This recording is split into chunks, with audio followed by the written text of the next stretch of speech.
দাও রব্বুল আলামিন। পৃথিবীর কোনো মানুষ আমার গুনাহ সম্পর্কে জানে না, তুমি আমার গুনাহ সম্পর্কে জানো। আমি এমন গুনাহ করেছি আমার বিবি জানে না, বিবি গুনাহ করেছে আমি জানি না। আল্লাহ তুমি সব কিচ্ছু জানো, হে আমার প্রভু তুমি আমাকে মাফ করে দাও। আমার আল্লাহ বলে, তারপরও যদি তোমাদেরকে আমি মাফ না করি, তারপরও বান্দা তোমরা আমার রহমতের দরজা থেকে ফিরে যাইও না।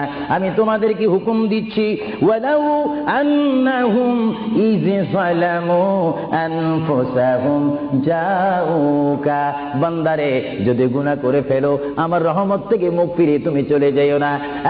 বান্দা, আকাশ পরিমাণ যদি গুনাহ করো, পাতাল পরিমাণ যদি গুনাহ করো, সাগরের পানি পরিমাণ যদি গুনাহ করো, পাহাড় তুলনায় যদি তুমি গুনাহ করো, আমার দরবার থেকে তুমি নিরাশ হইও না।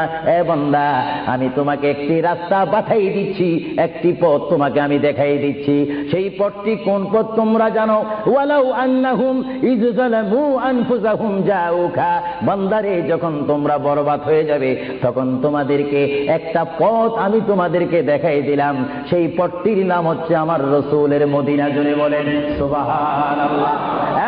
বান্দা, আমার নবীর দরবারে গিয়ে কেঁদে কেঁদে তোমরা বলো, ইয়া রাসূলুল্লাহ, ইয়া হাবিবাল্লাহ, আয়া আকা ইয়া রাসূলুল্লাহ। আল্লাহ কোরআনে বলেছে, ওয়ালাউ আন্নাহুম ইয যালামু আনফুসাহুম জাউকা ফাস্তাগফির